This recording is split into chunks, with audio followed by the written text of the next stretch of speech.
Bon, Olivier n'a qu'une envie, c'est de manger une glace aux spaghettis.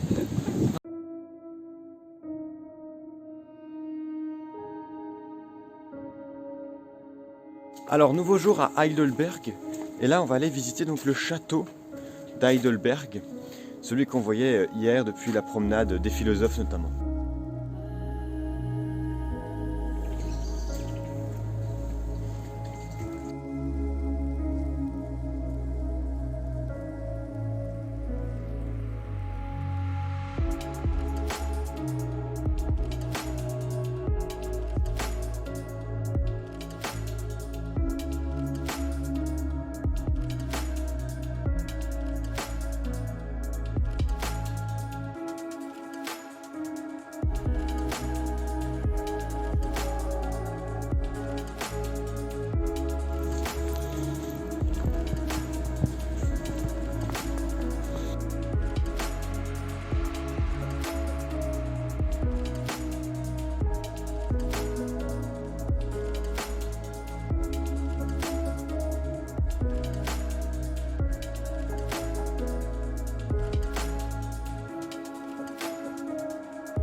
Alors on est sur le château et la vue est quand même imprenable.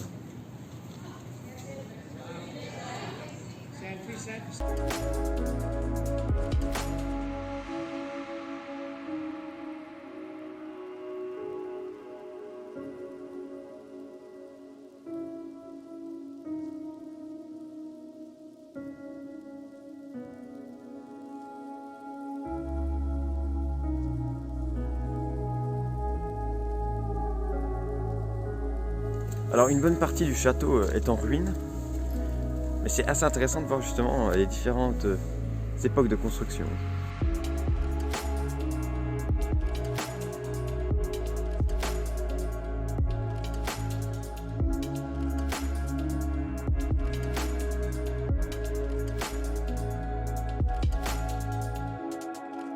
Alors on est juste à côté d'un gros tonneau, c'est le cas de le dire, hein. C'est le plus gros tonneau que j'ai vu de ma vie.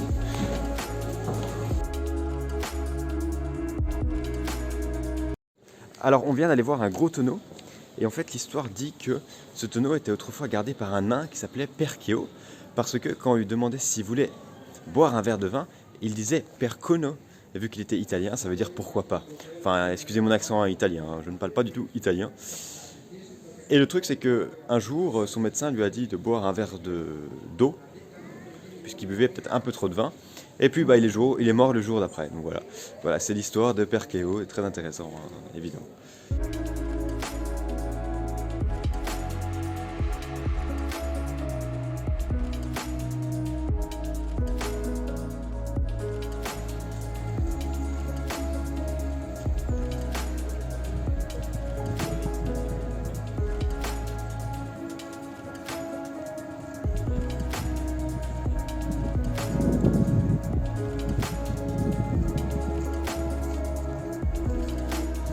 Bon, Olivier n'a qu'une envie, c'est de manger une glace aux spaghettis.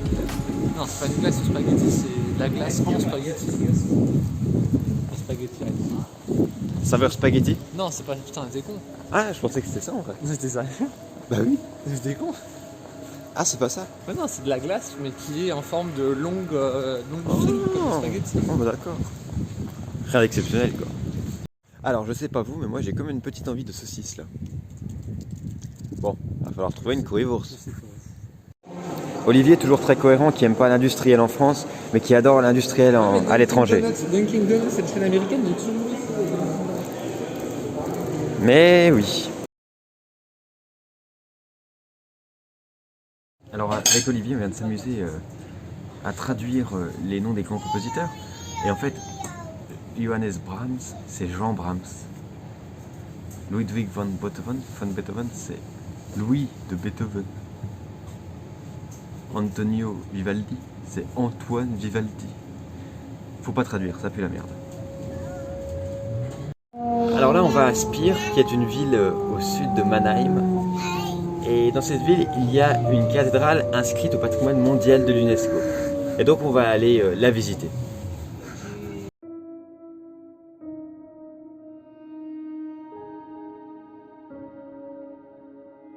Donc on est à Speyer et donc là on va aller visiter la cathédrale inscrite au patrimoine mondial de l'UNESCO.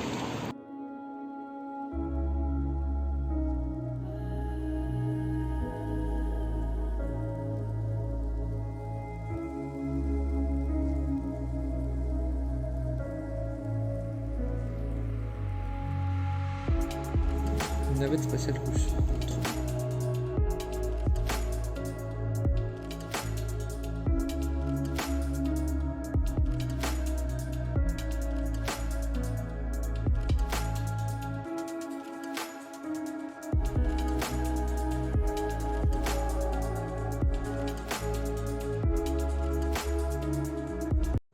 Alors on est actuellement dans une crypte et il y a des tombes impériales ici, on va essayer de les trouver.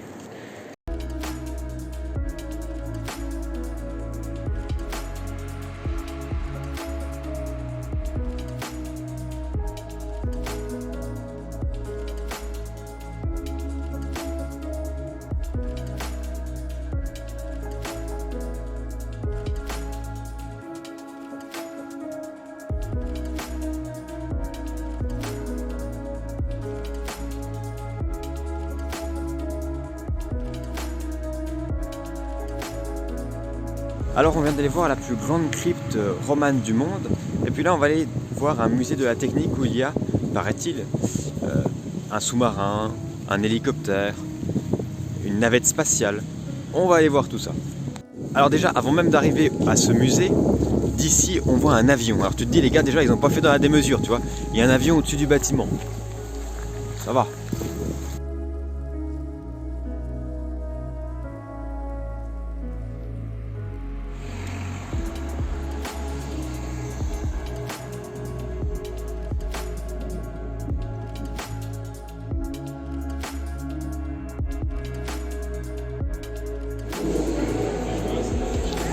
Le petit enregistrement Covid avant de rentrer.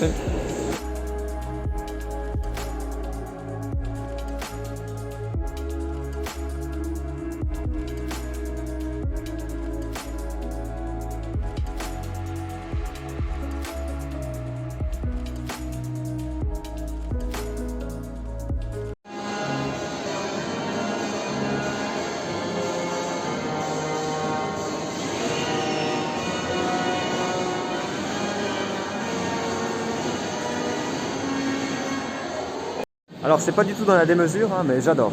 Très franchement j'adore. Je vous invite à y venir. Ah mais c'est trop bien. T'as des avions, des voitures, des trains, des camions, des bateaux. Un orgue. J'adore les coups.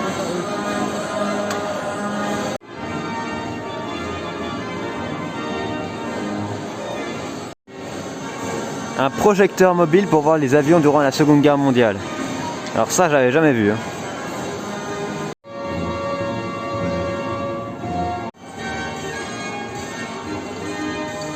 C'est mieux que Disneyland. J'adore.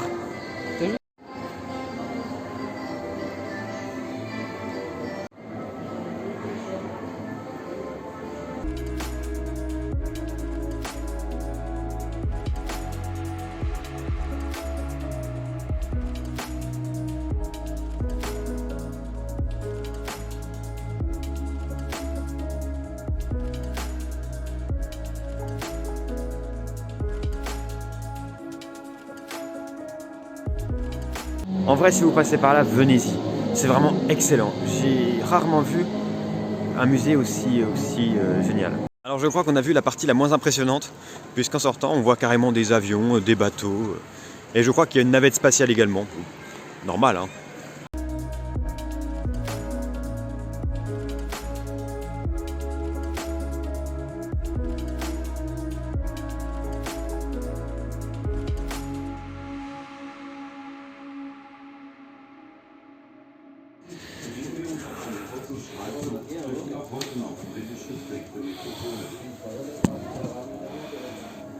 Alors on est dans un avion à 100 mètres de hauteur et on repose sur rien.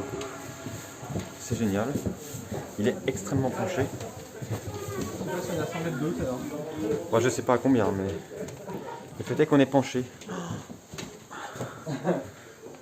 Sous nos pieds, il y a juste rien en fait. Et si on regarde devant, en fait, c'est vraiment... ça descend en fait, vraiment. Il y a... Et sous nos pieds, il y a rien. Il n'y a même pas une tige de fer pour retenir le bordel. Donc c'est un petit peu stressant. Voilà, on voit des locomotives depuis l'avion. L'avion Lufthansa, évidemment.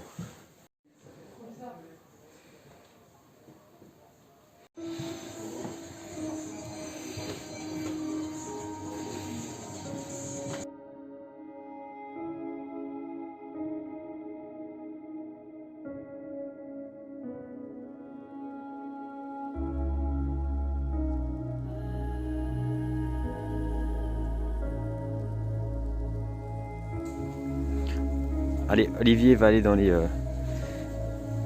compartiments à bagages. La soute, oui, exactement, chercher le mot. Voilà, dans la soute.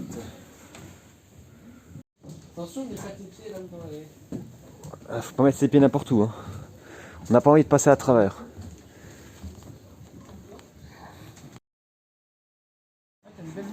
Alors on se demandait où on était, mais en fait on est simplement sur l'aile. On va se mettre là-bas, on a une belle vue sur... C'est une photo à travers la grille. On est sur l'aile de l'appareil.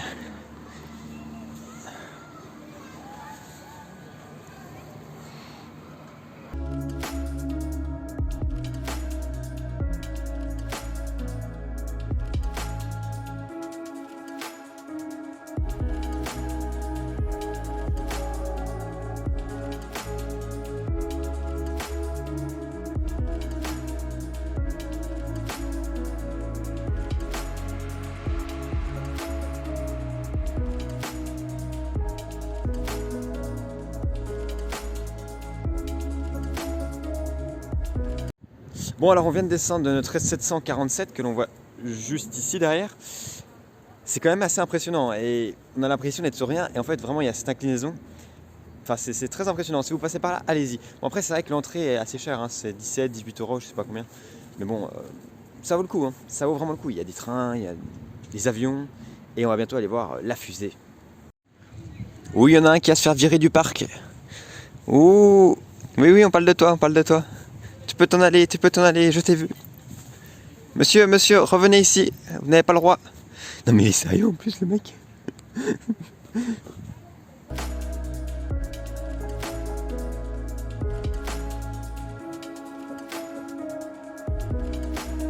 Alors la question c'est combien de grues il y a-t-il fallu avoir pour monter un Boeing 747 à cette hauteur et pour le stabiliser. Ils sont un peu fous ces Allemands quand même. Hein.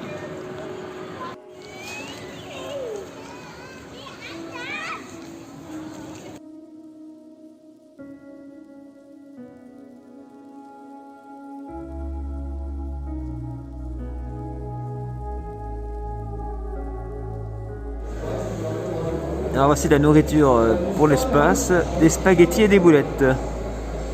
Spaghetti bolo. Spaghetti bolognaise.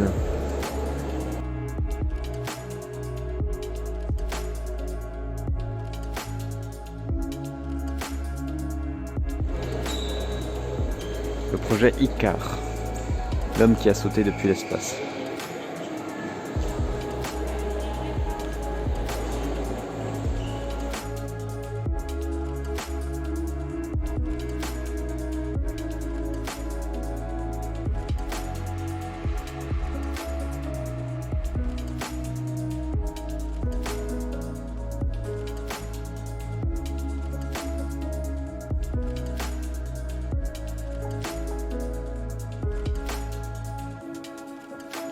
Donc ça c'est une navette spatiale soviétique.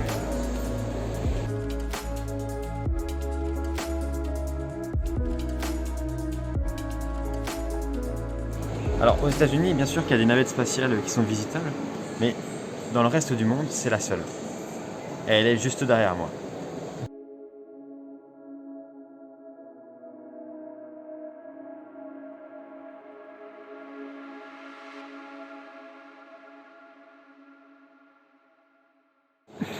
Alors Olivier, vas-y, qu'est-ce qu'il y a? Endommagé. 3 lettres. Usé. En 3 lettres. Alors, en 3 lettres, Olivier. Alors, Olivier, contraire de usé en 3 lettres.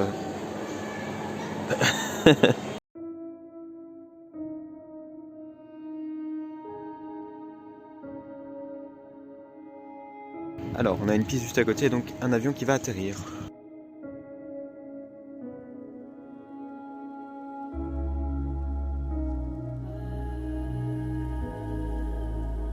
Maintenant, ce qu'on va faire, c'est qu'on va aller dans un sous-marin. Pourquoi pas, hein, après cette journée un petit peu folle, là. Bon, un avion, ça va. J'ai déjà monté dans un avion. Une navette spatiale, bon. Un sous-marin, pourquoi pas, je dis. En tout cas, je suis déjà quelqu'un d'ambitieux, naturellement, je crois. Mais ça me donne encore plus d'ambition, ça. Et il ne faut pas avoir peur de voir grand, visiblement. Je pense que ça plairait à Nicolas, ce musée. Hein. Avec toutes les voitures et tout, là. Si tu passes par là, arrête-toi-y.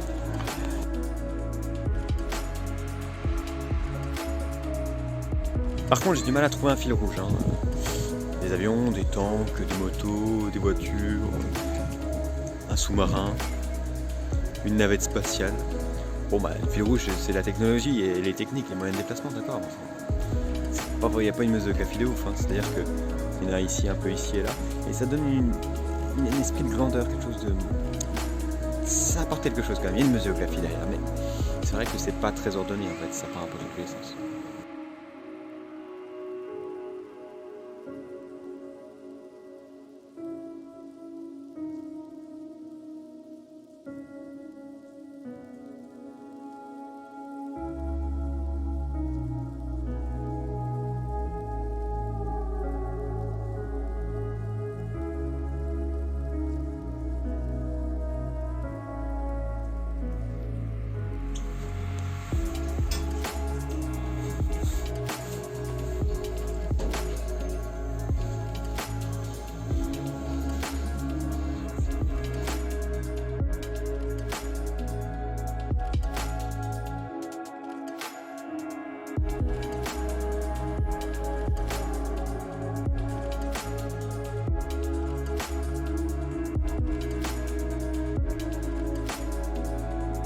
Alors Olivier, qu'est-ce que tu as pensé de ce petit musée? Attends, regarde, il y a un jet privé qui se pose.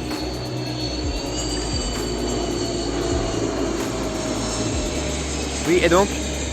Bah, c'était bien, il y avait pas mal de locomotives. Il y avait la seule locomotive à vapeur chinoise carénée, en dehors, non, en Europe. Elle était belle. D'accord. Il y avait deux 220, il y avait Oui. une New Lines, j'adore les New Lines. Voilà. Bon, bref, c'était bien. Venez-y. Alors après cette journée bien chargée, il est temps de rentrer en France. N'hésitez pas à vous abonner, hein, c'est ce que tout le monde dit, mais il faut le faire, il faut le faire. Et puis à laisser un petit pouce en l'air, hein, et voilà.